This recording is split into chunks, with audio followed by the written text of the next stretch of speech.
अस्सलामुअलैकुम students, welcome to all about engineering. और इस वीडियो से इंशाल्लाह हम एक न्यू कोर्स स्टार्ट कर रहे हैं जिसका नाम है डिजिटल सिग्नल प्रोसेसिंग। तो बेसिकली जो हमने इससे पहले एक कोर्स पढ़ा था सिग्नल्स एंड सिस्टम्स का, ये उसी का एक एडवांस्ड कोर्स है जिसके लिए सिग्नल्स एंड सिस्टम एक प्री रिक्विज़िट कोर्स होता है। प्री रिक्विज़िट से मुराद होता है कि सिग्नल्स एंड सिस्टम्स आपको पहले आना चाहिए डिजिटल सिग्नल प्रोसेसिंग पढ़ने से पहले। तो मैंने यहाँ पे लिख भी दिया है कि इसका prerequisite course signals and systems है, जिसका कोर्स कोड मैंने उन वीडियोस में लेके चला था TC202। ठीक है। इस कोर्स का कोर्स कोड हमारे पास है TC212। ठीक है, ये हो गया। अच्छा, इस कोर्स में जो हम चीज़ें पढ़ेंगे वो बाद में आएंगी। पहले तो ये देख लें कि सिग्नल एंड सिस्टम्स में हमने क्या पढ़ा था, क्योंकि वो प्री रिक्विज़िट है। प्री रिक्विज़िट अगर आपने नहीं पढ़ा हुआ होगा तो फिर ये कोर्स आपको नहीं समझ में आएगा, क्योंकि सिग्नल्स एंड सिस्टम्स का जो कोर्स है वो इस कोर्स की बेसिक है।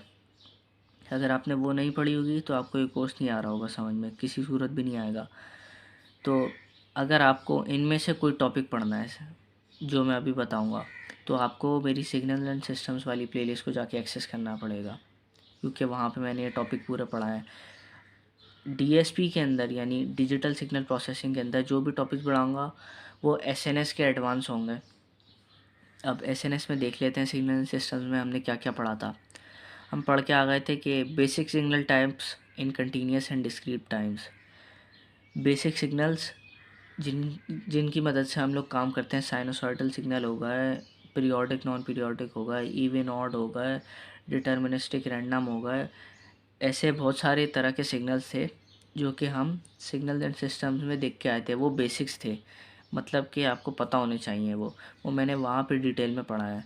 तो बेसिक सिग्नल और कंटिन्यूस टाइम में भी पढ़ाया और डिस्क्रीट टाइम में भी पढ़ाया, दोनों साथ साथ पढ़ा रहा था मैं। ठीक है। And operations performed on them, और उनके ऊपर मैंने ऑपरेशंस भी करके दिखाए थे। उसी के साथ साथ जो नेक्स्ट टॉपिक है वो है सिस्टम्स का, systems and basic system properties and LTI system. मैंने सिस्टम पढ़ाए थे वहाँ पे पूरे, पहले सिग्नल्स कवर किए थे सारे, उसके बाद सिस्टम्स के इंट्रोडक्शन पे आया था, फिर उसके बाद सिस्टम की प्रॉपर्टीज़ थी, फिर LTI system, linear time invariant system पढ़ाए थे पूरे। उसके बाद मैंने कुछ प्रैक्टिस प्रॉब्लम्स भी सॉल्व करवाए थे बेसिक सिग्नल्स के, उनके ऊपर ऑपरेशंस के और फिर LTI सिस्टम्स के। इसी के साथ मैंने वहाँ पे कॉन्वोल्यूशन भी पढ़ाया था, और कॉन्वोल्यूशन कंटीन्यूस और डिस्क्रीट टाइम दोनों में पढ़ाया था। कंटीन्यूस में इंटीग्रेशन लग रही होती थी और डिस्क्रीट के अंदर हम समेशन कर रहे होते थे, और वो भी मैंने 3 तरीके से लेने सिखाया था। ग्राफिकल मेथड से सिखाया था, कॉन्वोल्यूशन सम मेथड से सिखाया था, और एनालिटिकल या फिर शॉर्टकट मेथड से सिखाया था। वो हो गया। उसी के साथ मैंने वहाँ पे फोरियर सीरीज़ सिखाई थी, ट्रिग्नोमेट्रिक और एक्सपोनेंशियल दोनों। ठीक है। फोरियर सीरीज़ के बाद मैंने वहाँ पे फोरियर ट्रांसफॉर्म भी सिखाया था, only continuous time. Signals and systems के अंदर मैंने सिर्फ कंटिन्यूस टाइम फोरियर ट्रांसफॉर्म पढ़ाया था। DSP के अंदर ओनली डिस्क्रीट टाइम पढ़ाऊँगा, क्योंकि DSP के अंदर फोरियर ट्रांसफॉर्म यूज़ होता है, वो होता है डिस्क्रीट टाइम वाला, उसका कंटिन्यूस टाइम से इतना कोई ज़्यादा ताल्लुक़ नहीं है। उसके बाद मैंने लेप्लास और इन्वर्स लेप्लास ट्रांसफॉर्म पढ़ाया था सिग्नल एंड सिस्टम में। उनकी पूरी मैंने ROC की अपनी लंबी सी वीडियो बनाई थी, उसको स्केच करना सिखाया था, उसको कैलकुलेट करना सिखाया था। और जो ROC लेप्लास की पढ़ाई थी, इन जेड ट्रांसफॉर्म की भी पढ़ाई थी मैंने, पूरी जेड ट्रांसफॉर्म और इन्वर्स जेड ट्रांसफॉर्म, ये पूरा टॉपिक भी कवर कर लिया था। लास्ट टाइम बस जेड ट्रांसफॉर्म पे मैंने वाला कोर्स एंड कर दिया था, जेड ट्रांसफॉर्म का पूरा टॉपिक कंप्लीट करके। अच्छा, ये तो चीज़ें हो गई जो हमने सिग्नल एंड सिस्टम्स में पढ़ी हैं। अब इनमें से DSP में काम क्या आने वाला है वो देख लेते हैं। तो ये आएगा basic essentials required for DSP के अंदर आपकी ये चीज़ें काम आएंगी, basic signals and systems in discrete time. DSP यानी डिजिटल सिग्नल प्रोसेसिंग। अब डिजिटली काम करने के लिए आपको डिस्क्रीट टाइम में काम करना होगा, तो डिस्क्रीट टाइम वाली चीज़ें आपको पहले से आनी चाहिए। डिस्क्रीट के लिए आप पहले कंटिन्यूस पढ़ते हैं ताकि आपको ओवरव्यू समझ में आ जाता है कि बात क्या हो रही है, और फिर ओवरव्यू वाले सिस्टम या किसी सिग्नल को आप डिस्क्रीट में पढ़ लेते हैं। वो सिग्नल्स एंड सिस्टम में मैंने पूरा डिस्क्रीट और कंटिन्यूस टाइम दोनों पढ़ाए थे। तो यहाँ पे जो चीज़ें यूज़ होंगी आपकी, वो बेसिक सिग्नल्स यूज़ होंगे और सिस्टम्स। डिस्क्रीट टाइम में, और ट्रांसफॉर्म एक ही यूज़ होगा, जेड ट्रांसफॉर्म। क्योंकि जेड ट्रांसफॉर्म मैंने जब यहाँ सिग्नल सिस्टम में पढ़ा रहा था मैं तब भी बताया था कि ये ट्रांसफॉर्म डिस्क्रीट के लिए होता है, लैप्लास और फोरियर ट्रांसफॉर्म कंटिन्यूस टाइम के लिए होता है, और जेड ट्रांसफॉर्म डिस्क्रीट टाइम के लिए होता है। डीएसपी के अंदर क्योंकि करीब करीब सारा काम डिस्क्रीट में होगा, इसलिए हम जेड ट्रांसफॉर्म पे अपना फोकस रखेंगे। इसी के साथ हमने अपना डीएसपी के अंदर कॉन्वोल्यूशन भी पढ़ेंगे हम, लेकिन कॉन्वोल्यूशन ये वाला नहीं, ये जो कॉन्वोल्यूशन यहाँ पे हमने सिग्नल नेट सिस्टम में पढ़ा था वो पढ़ा था हमने लीनियर कॉन्वोल्यूशन। डीएसपी के अंदर हम पढ़ेंगे सर्कुलर कॉन्वोल्यूशन, और मैं लीनियर कॉन्वोल्यूशन का भी थोड़ा बहुत वो दूँगा ओवरव्यू कि वो थी क्या चीज़ और सर्कुलर कॉन्वोल्यूशन कैसे आया। सही है। बेसिकली मैंने अभी तक ये बता दिया कि सिग्नल एंड सिस्टम में हमने क्या पढ़ा और डीएसपी में एसएनएस से कौन सी चीज़ें काम आने वाली हैं। अब इसी के साथ चीज़ें फर्दर एक्सटेंड करते हैं। क्वेश्चन मैंने लिखा है व्हाट इज़ डीएसपी। डीएसपी है क्या? Digital signal processing, DSP is the use of digital signal processing और more specialized digital signal processors to perform a wide variety of signal processing operations। बात यह है कि डीएसपी का मतलब है डिजिटल प्रोसेसिंग को यूज़ करना। अब एक चीज़ भाई देखो, रियल वर्ल्ड सिग्नल ज़्यादातर करीब करीब सारे एनालॉग ही होता है। अब उनको एनालॉग में भी एनालाइज करा जा सकता है, लेकिन एनालॉग प्रोसेसिंग के अंदर आपके पास लिमिटेशंस बहुत हो जाती हैं। उन लिमिटेशन से बचने के लिए भाई पहली बड़ी लिमिटेशन क्या है? Speed, complexity. अब ये दोनों चीज़ें सिर्फ कंप्यूटर अचीव करके देगा। अगर हम किसी एनालॉग सिस्टम को एनालाइज करना चाहें और वो भी एफिशिएंटली, तो हमने ये तरीका निकाला है कि हम उसको किसी तरीके से कंप्यूटर से या किसी प्रोसेसर की मदद से उसको हम यूटिलाइज़ करेंगे।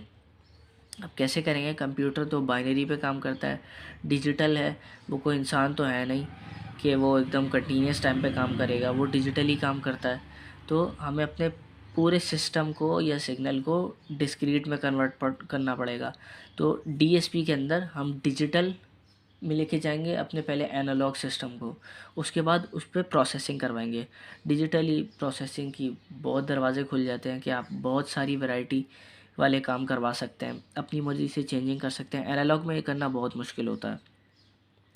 तो ये लिख दिया है कि भाई डिजिटल प्रोसेसिंग करवा सकते हैं और मोर स्पेशलाइज डिजिटल सिग्नल प्रोसेसर्स को यूज़ कर सकते हैं।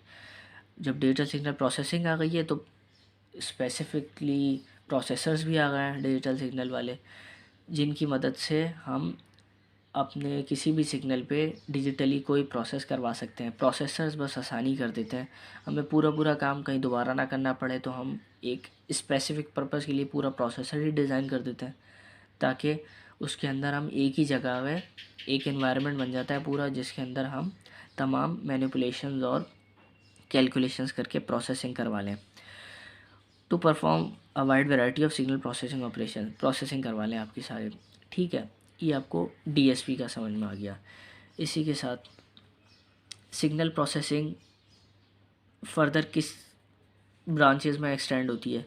सिग्नल प्रोसेसिंग की जब बात होती है तो तीन चीज़ें आती हैं: analogue signal processing, digital signal processing और मिक्स्ड या हाइब्रिड सिग्नल प्रोसेसिंग। एनालॉग मैंने आपको बता दी है, एनालॉग में एनालाइज करना चीज़ें ज़रा मुश्किल होता है। एनालॉग में क्या है, रियल वर्ल्ड है एकदम, सब रियल वर्ल्ड वाली चीज़ों को, जैसे कोई आप कहीं रीडिंग ले रहे हैं किसी जगह किसी भी चीज़ की और वहाँ पे नॉइज़ आ रही है, उस नॉइज़ को कैसे रिमूव करें? एनालॉग तरीके से अगर आप देखेंगे तो फिर उसको रिमूव करना थोड़ा मुश्किल होता है। आप क्या करेंगे?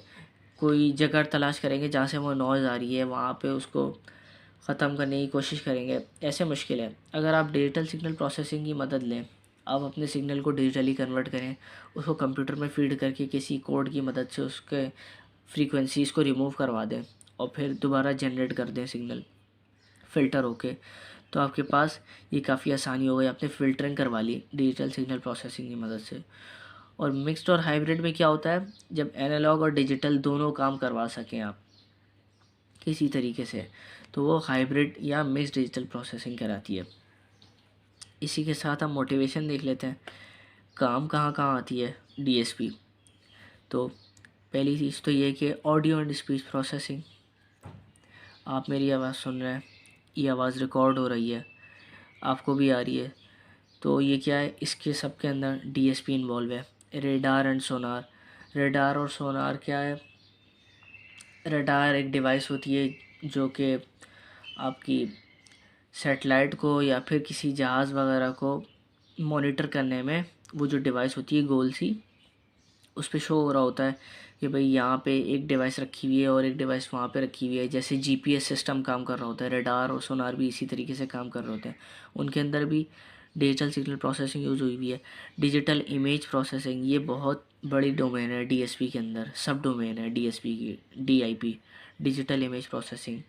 इमेज के ऊपर काम करवाना, इमेज को स्मूथ करना, इमेज को ब्लर करना, इमेज के ऊपर फ़िल्टर लगाना, इमेज के ऊपर कॉन्वोल्यूशन लगाना, इमेज को ट्रांसफॉर्म करना, ये तमाम चीज़ें डिजिटल इमेज प्रोसेसिंग में आती हैं। और ये होती किससे, डिजिटल सिग्नल प्रोसेसिंग से होती है। ऑडियो एंड वीडियो कोडिंग, अब ऑडियो और वीडियो रिकॉर्ड कैसे होती है, कहीं और ट्रांसफ़र कैसे होती है, फिर प्ले कैसे होती है, इस सब के पीछे डीएसपी इन्वॉल्व है। डेटा कंप्रेशन, डेटा को कंप्रेस करने में भी डीएसपी के कॉन्सेप्ट्स मेन होते हैं।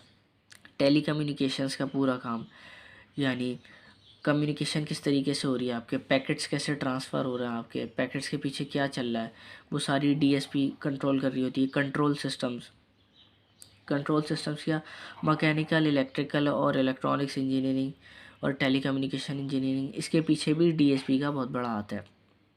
ठीक है, इस वीडियो में हमने अपना डीएसपी के बेसिक एसेंशियल्स कवर कर लिए।